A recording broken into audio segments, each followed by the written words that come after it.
Muy buenas tardes, capítulo 9, el análisis de los mercados competitivos. Este es el capítulo 9 del PINDIC, presentado por Pedro Emanuel Ewanuk. Vamos a comenzar con esto. El excedente del consumidor. El excedente del consumidor, palabras más, palabras menos, básicamente es el precio que un consumidor está dispuesto a pagar, por así decirlo, al adquirir dicho o algún determinado bien o servicio. Es la diferencia entre ese precio que él está dispuesto a pagar y lo que le termina costando aquel producto, por así decirlo. En este caso, si el precio es menor que lo que él está dispuesto a pagar, esta diferencia es el excedente del consumidor.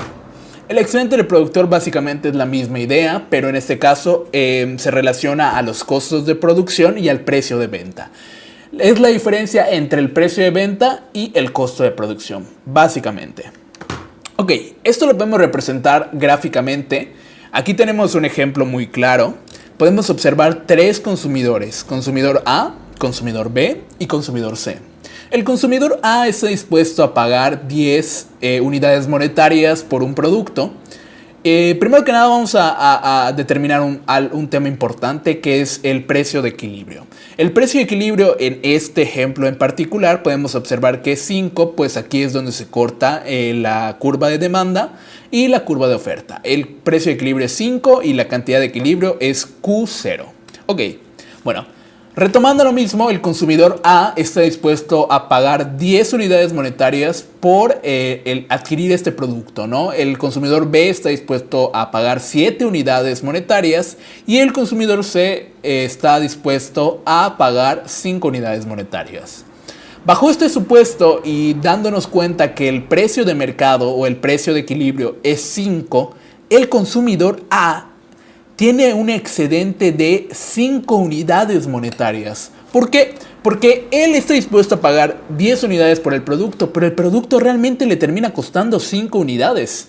Entonces, esta diferencia, esto que está aquí, es el excedente de este consumidor. El excedente del consumidor B sería 2 unidades monetarias, puesto que es la diferencia del precio que está dispuesto a pagar, menos el precio de mercado, ¿no? Que son 5 unidades.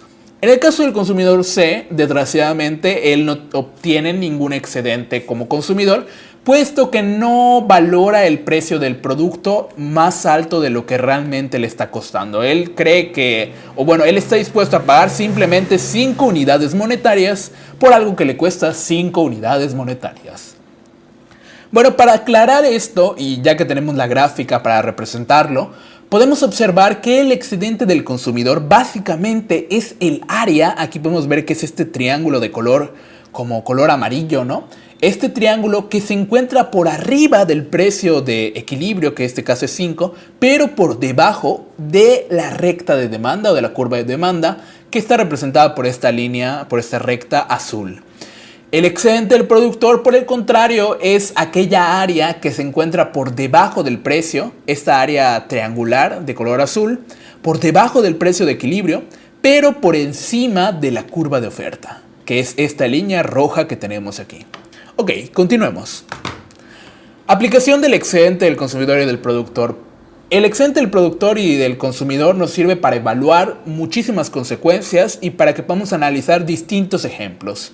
En este caso, aquí nos planteamos un ejemplo que estaba ubicado en el libro, que era que el gobierno prohíbe a los productores cobrar un precio superior al precio máximo. ¿Qué significa esto? Que prohíba cobrar un precio superior al precio máximo significa que un precio máximo que es inferior al que equilibra el mercado. Ok, esto nos dice que básicamente el precio que va a cobrar es más bajo que el precio que equilibra el mercado. Entonces, ¿esto qué va a provocar? Primero que nada, esto va a provocar un aumento en la demanda. ¿Por qué? Porque los consumidores van a querer adquirir más este bien si saben que es más barato el precio. Entonces, a un precio menor, los consumidores van a estar dispuestos a comprarlo.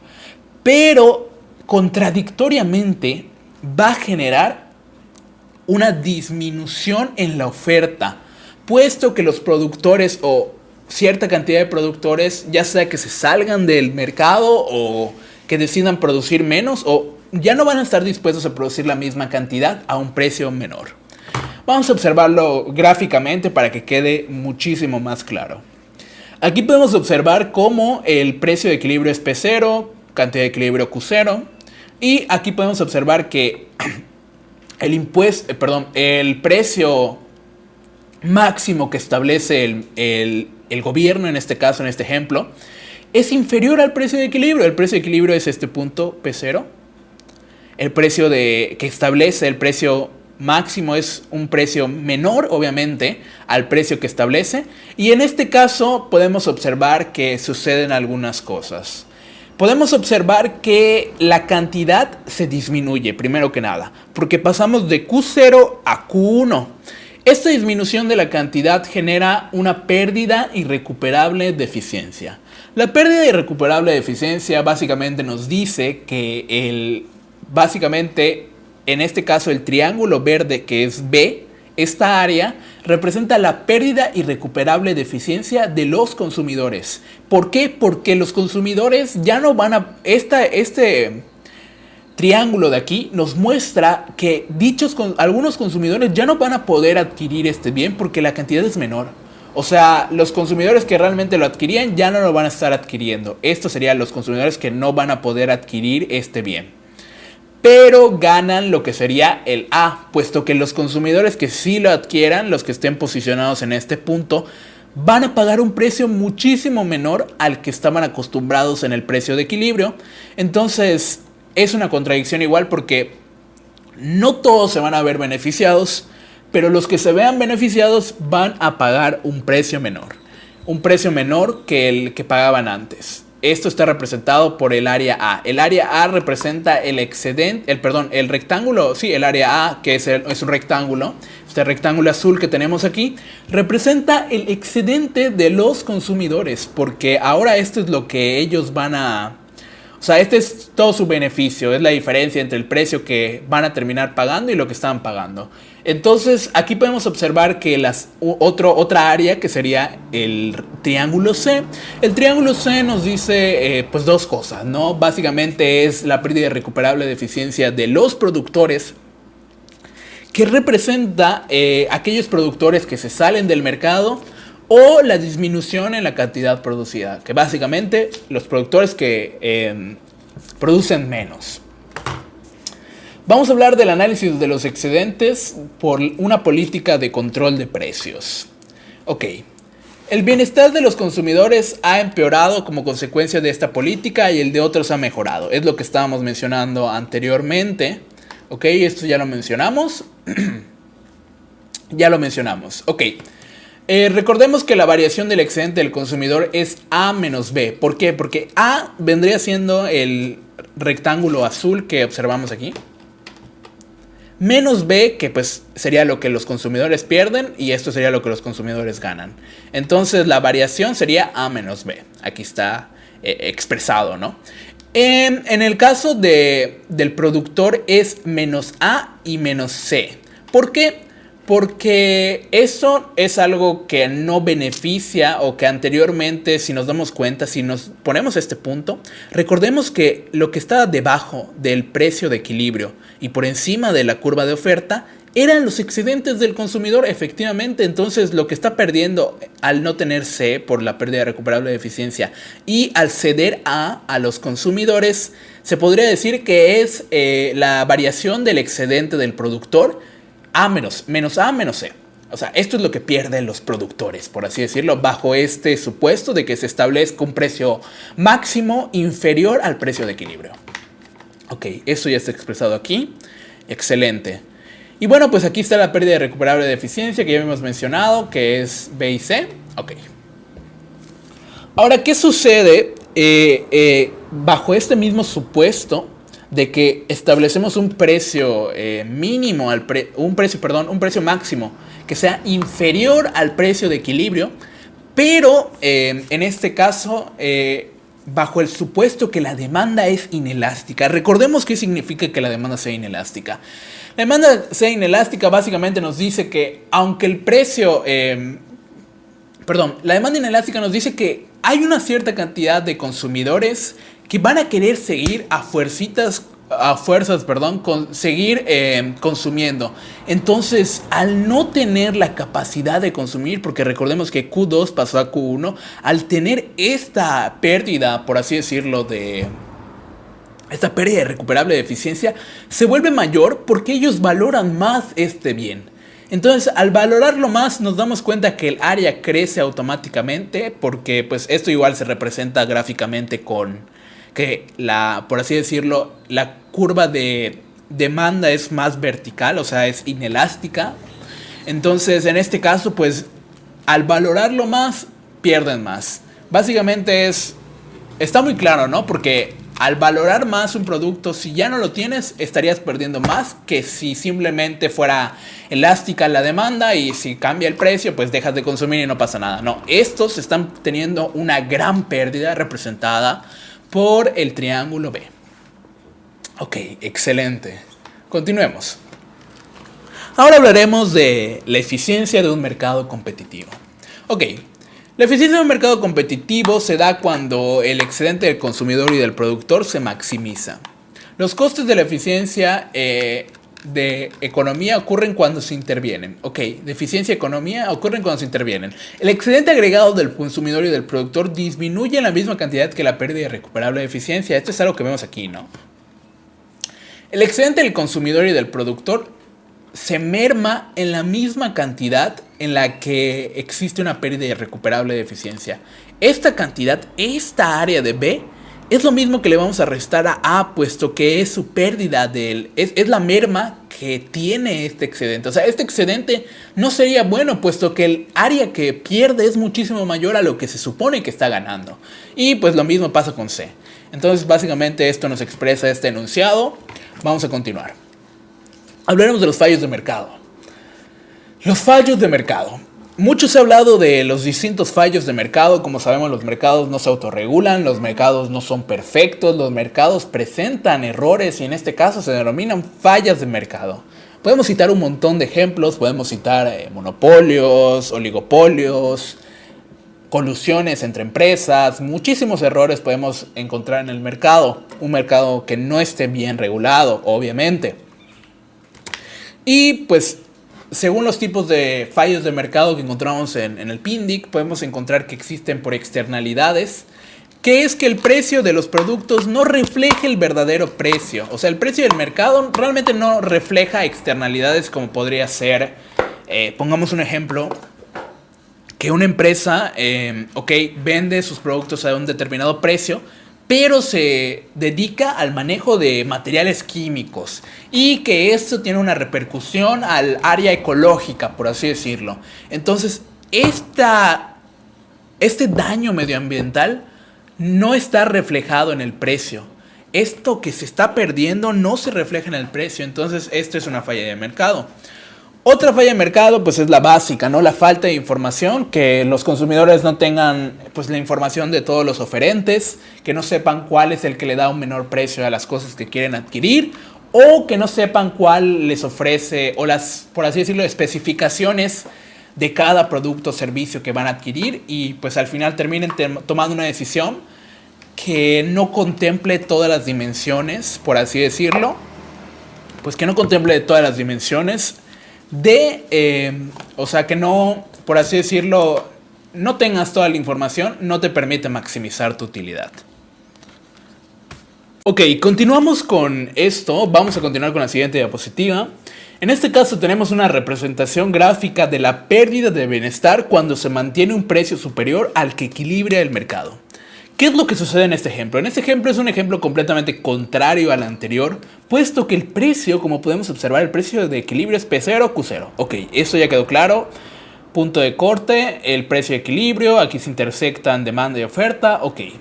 Pero el precio que estamos fijando, el precio que obliga el Estado a fijar, es mayor al precio original, al precio de equilibrio del mercado. Entonces, ¿qué es lo que sucede de esto? Esto hace que sucedan dos cosas.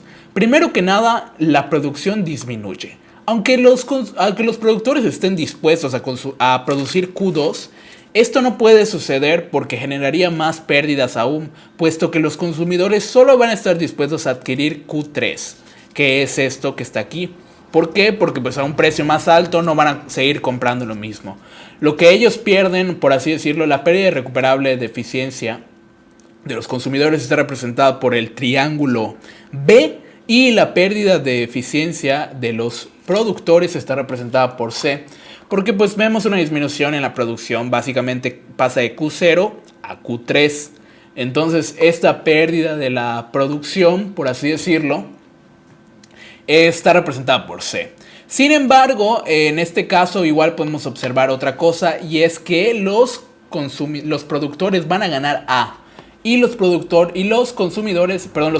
van a ganar A y los consumidores la van a perder.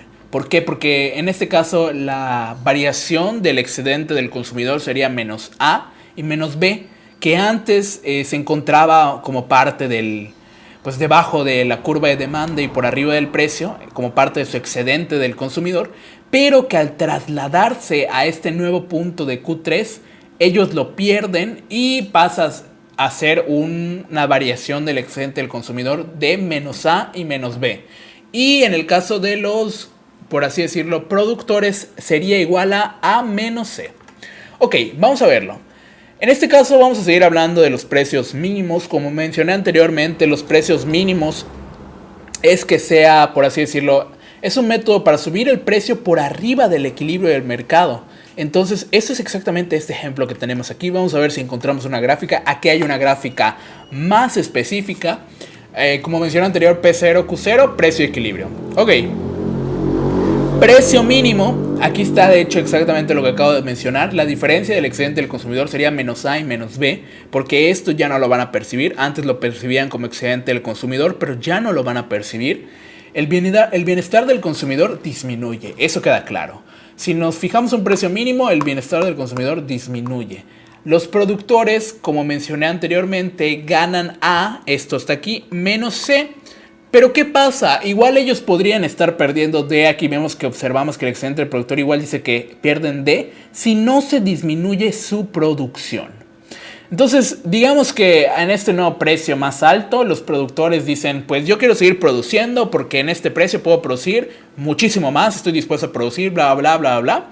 Nos vamos a encontrar con que, por así decirlo, existe una mayor pérdida porque toda esta área representada en D, que pues D básicamente es la diferencia entre Q2, Q2 menos Q3, esta diferencia, aquí de hecho aquí está especificada, la cantidad de Q2, Q3 sería la que no se vendería y pues sería una pérdida para los productores. Entonces esto sería como quedaría la variación del excedente del productor.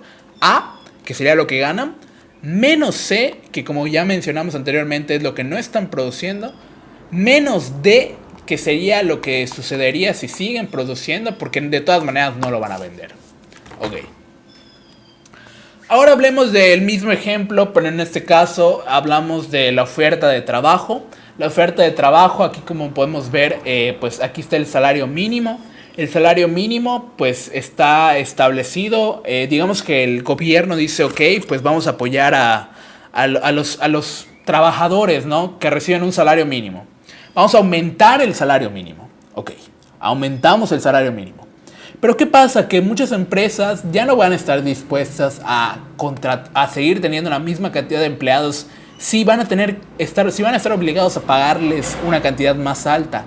Entonces fácilmente podemos observar con L2 menos L1 el desempleo, porque es la cantidad que se supone que debería haber de empleo con ese salario mínimo, pero es una disminución, puesto que las empresas ya no van a estar dispuestas a contratar.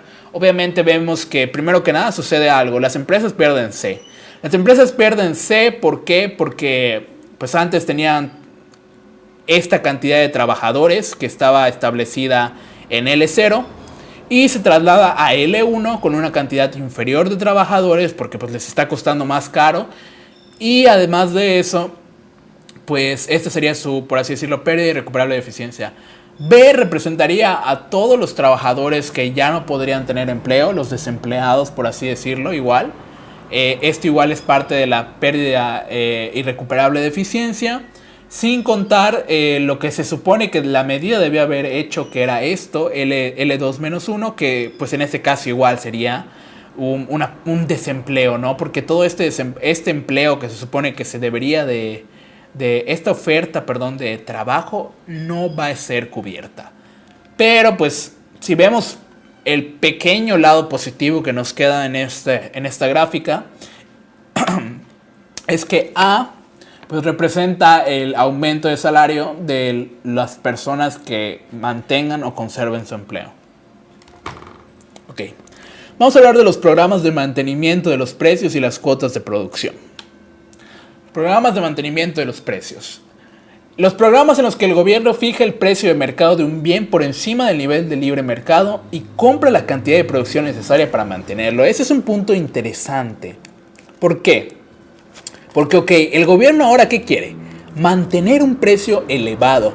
Y para hacerlo, ¿qué es lo que tiene que hacer? A ver si encontramos una grafiquita por aquí. Aquí tenemos una gráfica precisamente.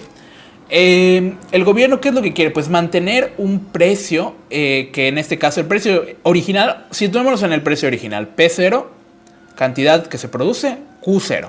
Ok, ¿y qué es lo que quiere hacer el gobierno? Lo que quiere hacer el gobierno es mantener un precio en PM.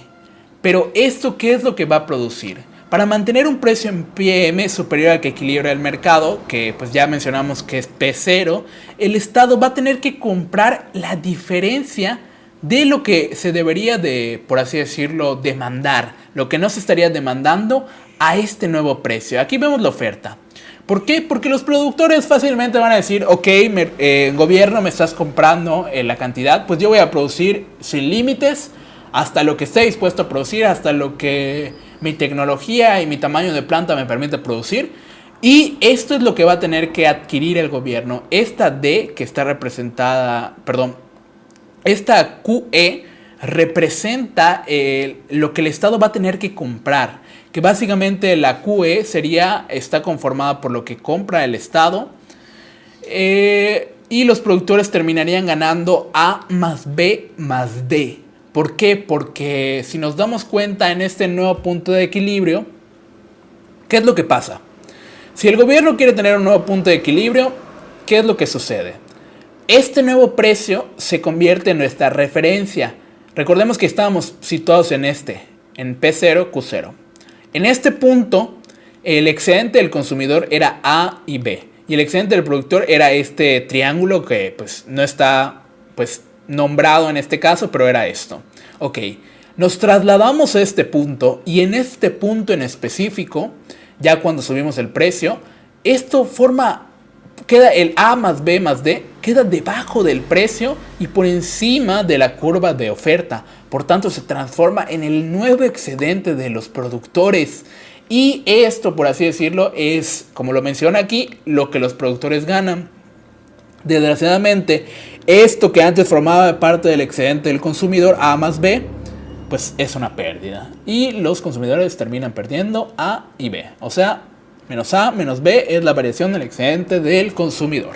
Ok, el coste para el Estado, el coste para el Estado, pues básicamente estaría impuesto por esta área que observamos aquí, que es la diferencia de Q2 menos Q1, Q2 menos Q1. Y pues recordemos que este rectángulo de puntitos que observamos aquí, este rectángulo que está aquí, pues para calcular esta área es base por altura, la base sería Q2 menos Q1 por PM. Entonces aquí está representado, por así decirlo, lo que le cuesta al Estado, por así decirlo, mantener este precio por encima.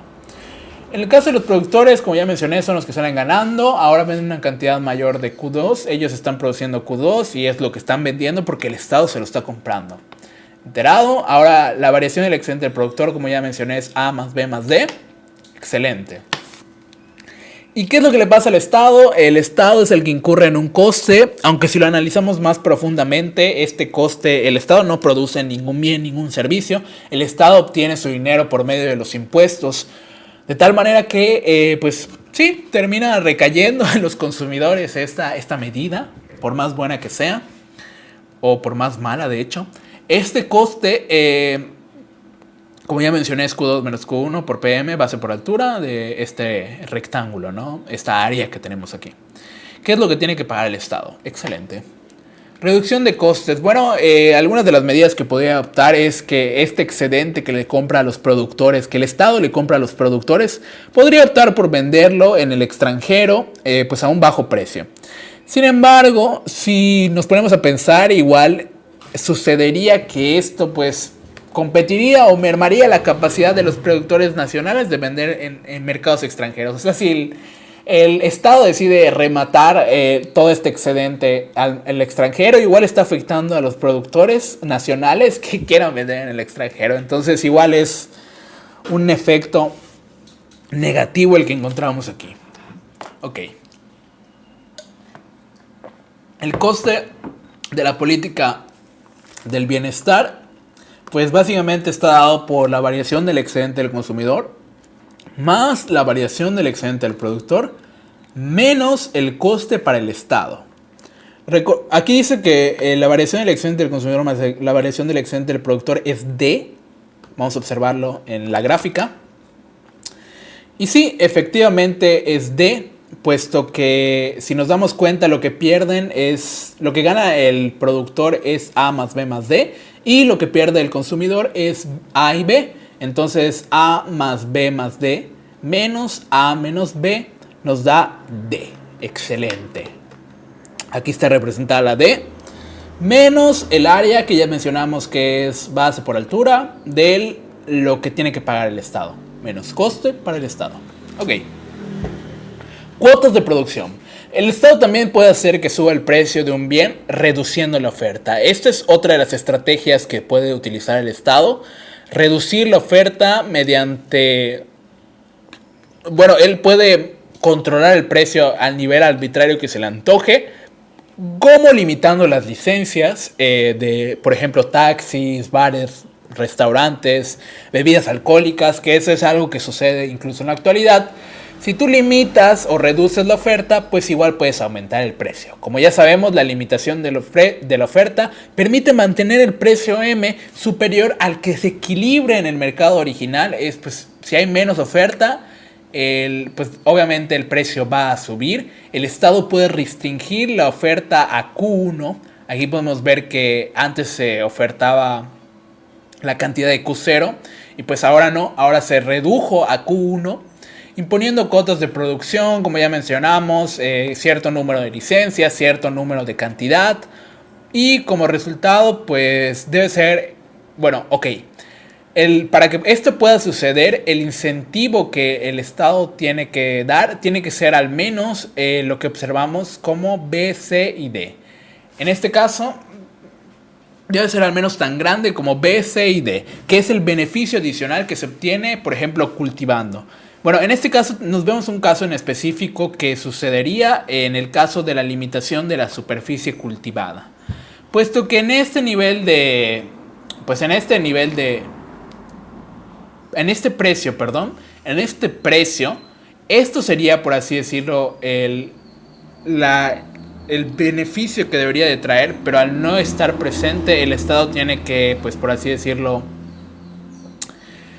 su incentivo tiene que ser del mismo tamaño. Entonces, dado el precio más alto, por lo tanto el coste en el que corre el Estado es al menos B más C más D. Los productores ganan el rectángulo A, esto es lo que estarían ganando vendiendo a un precio más alto, obviamente, pero pierden el triángulo C porque, pues, por así decirlo, es lo que ya no están produciendo.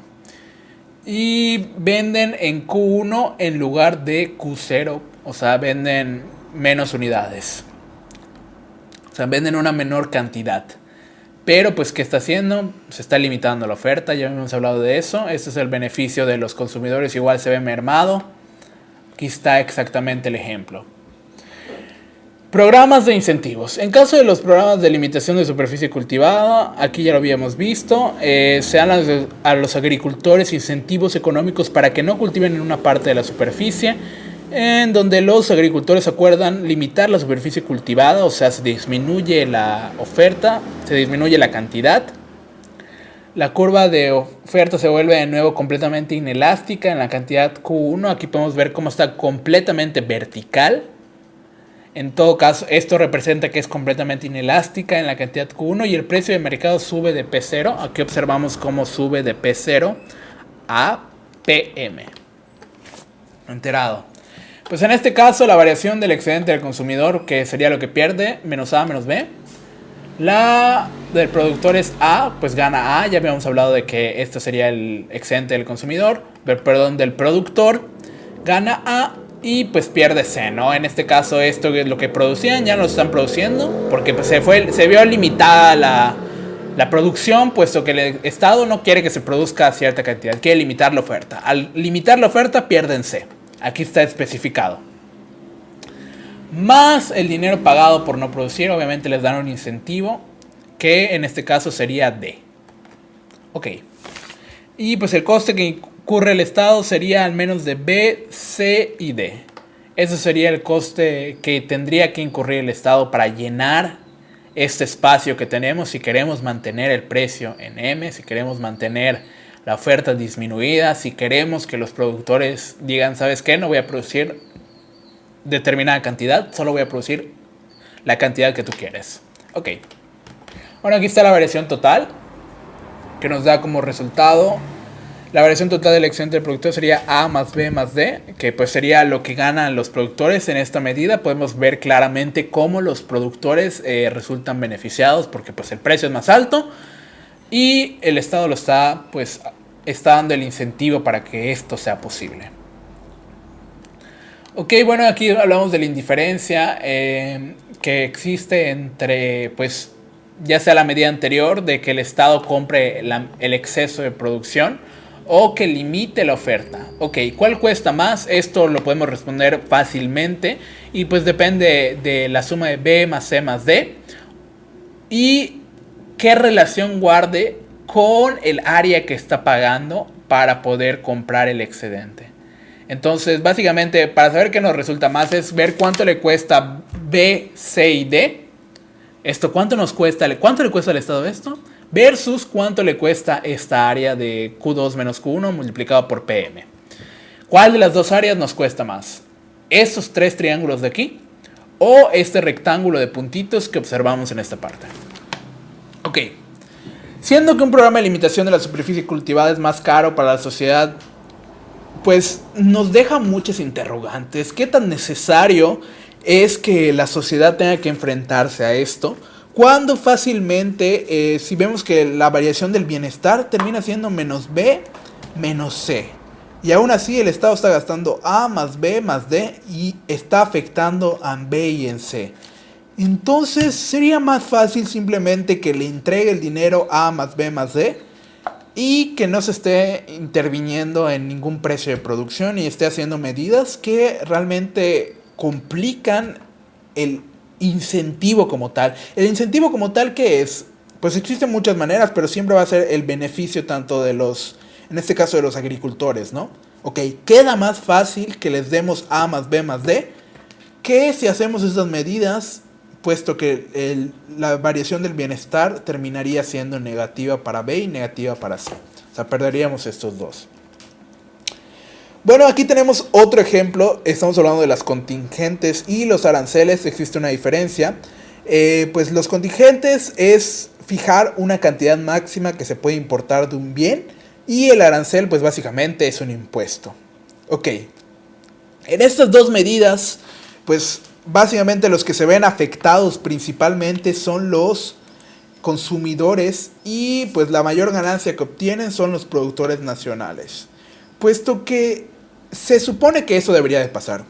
Se supone que si nosotros limitamos con contingentes o con aranceles las importaciones, o sea, los productos que vienen del extranjero, es porque queremos que que los productores nacionales sigan teniendo competitividad.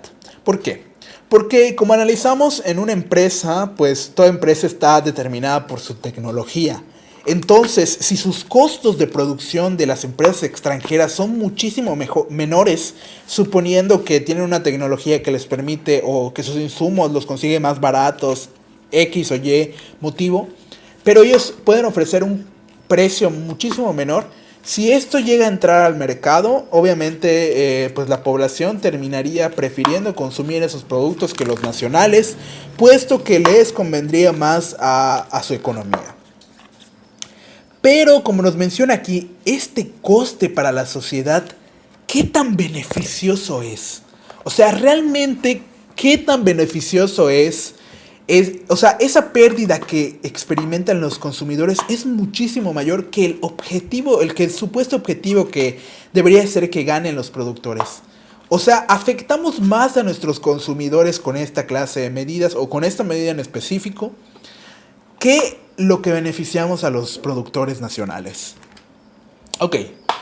Bueno, aquí vamos a ver el ejemplo de un arancel o un contingente sobre las importaciones que las elimina. Ok, vamos a ver qué es lo que sucede si las elimina. Al aplicar un arancel, la pérdida del consumidor es A más B más C. Ok, aplicamos un arancel para que el PM que teníamos aquí sea trasladado a un P0 con un Q0, que por así decirlo, y el precio sube a P0, sí podemos ver como el precio aumenta. Por lo tanto, los consumidores tienen una pérdida. Esto viene a formar parte de lo que el beneficio, el supuesto beneficio, el excedente, perdón, de los productores, mientras que los consumidores terminan perdiendo A, terminan perdiendo B y terminan perdiendo C. Ok, en un libre mercado el precio interior es igual al precio mundial. Se consume una cantidad total de QD. Ok, aquí podemos observarlo. Aquí sería el consumo, aquí podemos decir el precio. Ok. De la cual se ofrece QS. Ok. La ganancia que en el interior y el resto se importa. En este caso podemos ver que esta diferencia QD menos QS sería las importaciones. Esto, bajo este supuesto y suponiendo que se aumente el precio, esto sería lo que pierde. Por eso esto es lo que pierden los consumidores. Porque suponiendo que el punto de equilibrio se encontrara aquí, suponiendo que este sea el punto de equilibrio, todo este A más B más C eran parte del excedente del consumidor porque se encontrarían encima de la curva de oferta, perdón, encima del precio y por debajo de la curva de demanda. Pero pues ya no se encuentran ahí, hay un nuevo punto de equilibrio, pierden A, B y C y los productores ganan A. Esto sería, pues por así decirlo, los resultados.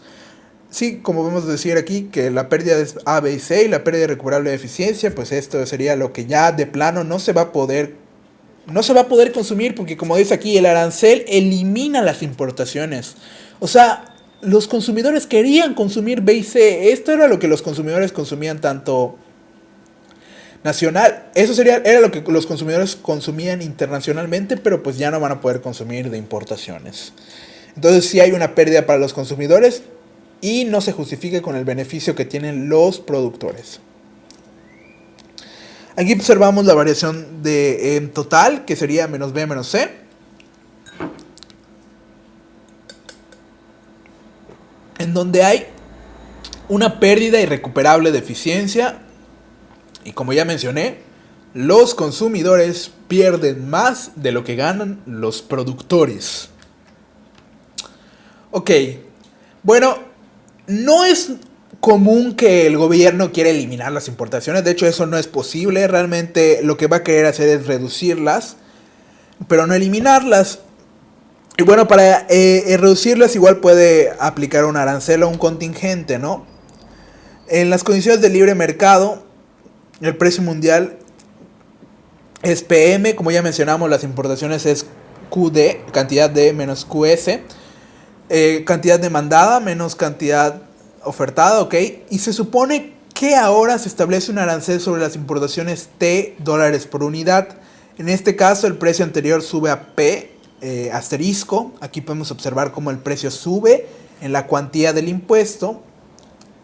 Y el arancel provoca una variación en el excedente del consumidor que viene dada por menos A, menos B, menos C y menos D.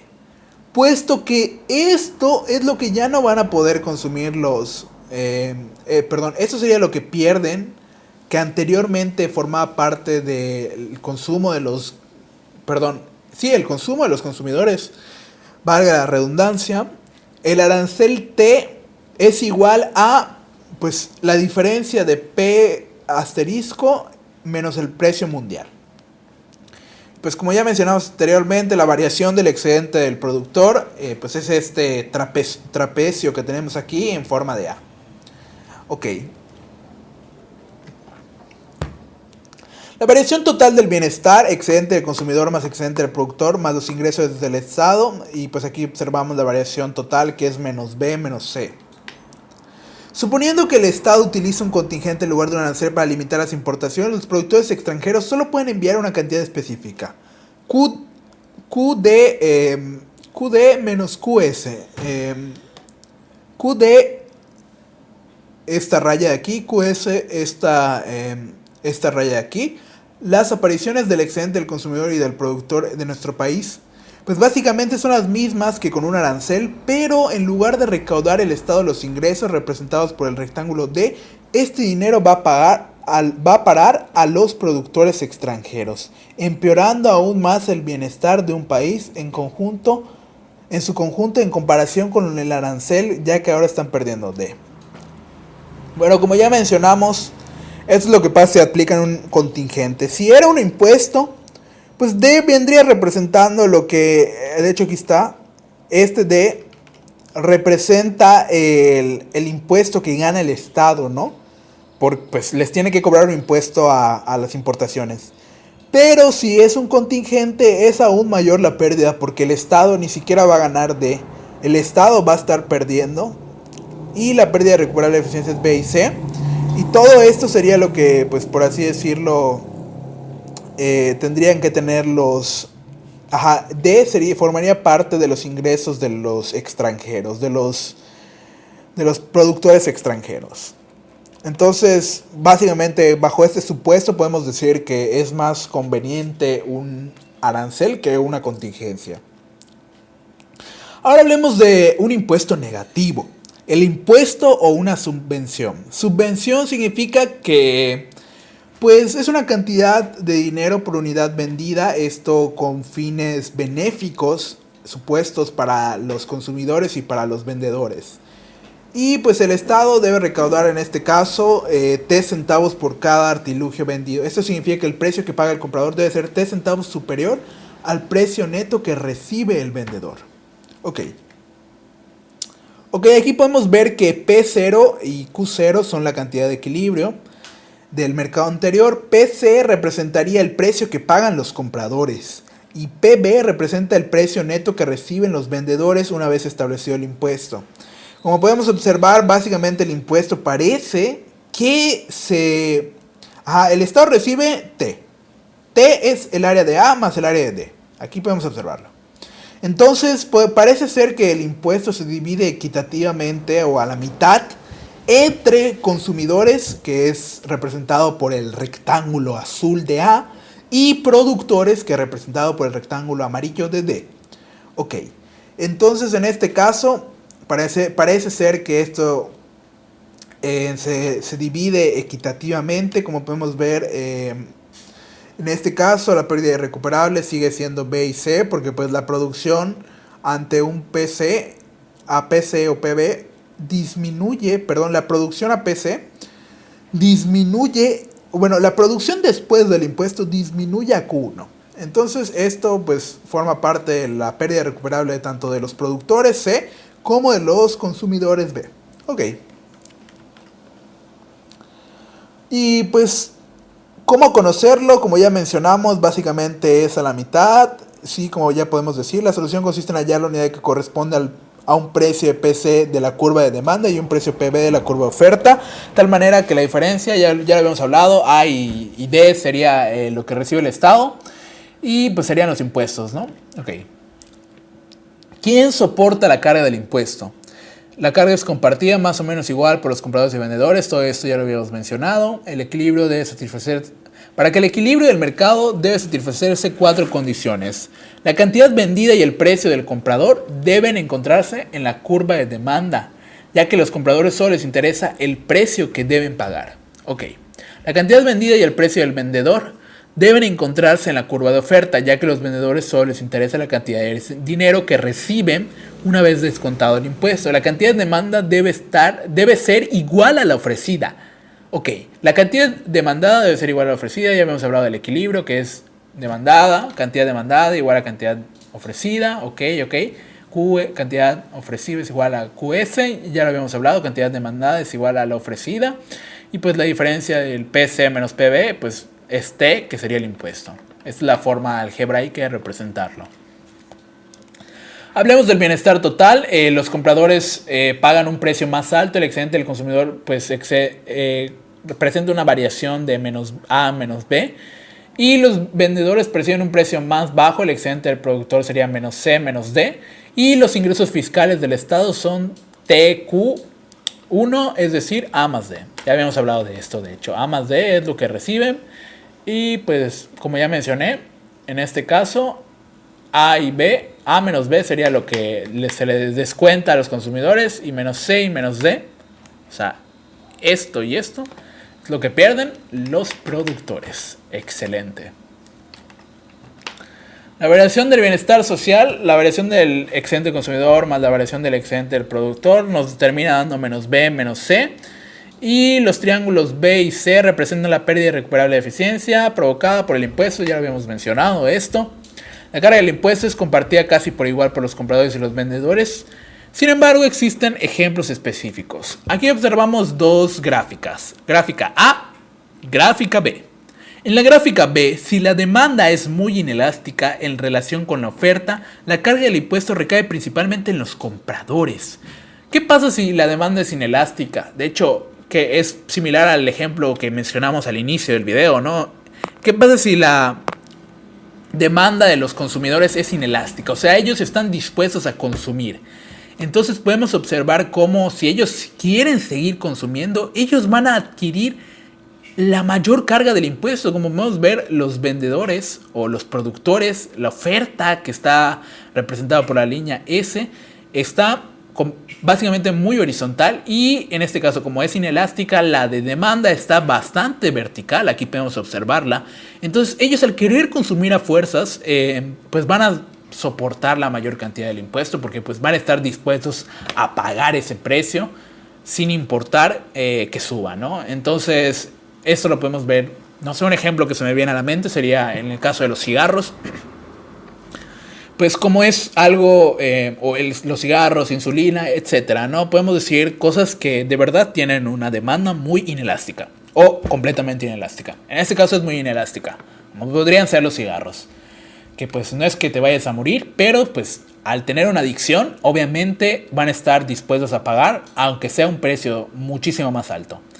Y pues esto pues va a terminar en que los productores pues obviamente van a aumentar ese precio en la cuantía casi del impuesto, y pues van a observar muy mínima cantidad del impuesto. Completamente contrario que si los consumidores ya no quieren consumir, o sea, de que en plan de que si les aumentas el precio ya no van a comprarte. Entonces los productores podemos observar cómo la oferta es bastante inelástica. O sea, la oferta no va a variar básicamente con esto. La oferta va a seguir manteniéndose. Entonces podemos ver cómo en este caso específico, si es muy elástica en relación con la oferta, recae principalmente en los vendedores. O sea, si la oferta es muy elástica, si es muy sensible a cambios de precio, como es uno de estos, podemos observar cómo la mayor parte de la cantidad recae en los productores, quienes no van a subir tanto el precio, por así decirlo. Van a tratar de absorber la mayor cantidad de impuesto a fin de que los consumidores sigan, valga la redundancia, adquiriendo los bienes, por no decir consumiendo. Ok, impuesto con poca elasticidad en la demanda. En general, el impuesto recae principalmente en los compradores. Y pues aquí podemos ver qué es lo que sucede. Aquí los efectos de una subvención, el pago que reduce el precio de un comprador por debajo del precio del vendedor. Entonces, básicamente es un impuesto negativo. Quiere decir que los compradores van a pagar menos que el precio que le estableció el vendedor. Y pues en este caso lo podemos representar de esta manera. En una subvención puede concebirse como un impuesto negativo. Al igual que un impuesto, su beneficio se reparte entre los compradores y los vendedores. Aquí podemos ver cómo está la repartición. Dependiendo de las elasticidades relativas de la oferta y la demanda, esto ya lo habíamos platicado igual, es muy dependiente de qué tan elástico e inelástica sea la oferta y la demanda. Ok, aquí podemos ver la representación algebraica que ya habíamos visto con anterioridad. De hecho, se cumple exactamente igual. La única variación que podemos ver es que, pues es esto, ¿no? Que S representaría la subvención en lugar de los impuestos y pues estaría dada por PB menos PC, que sería lo que vendrían absorbiendo o de lo que se vendrían beneficiando los consumidores y los productores. Ok. Bueno, hasta aquí vamos a dejar esta exposición, este material de exposición. Básicamente esto sería el capítulo 9 del PINDIC. Muchísimas gracias por su atención. Hasta la próxima.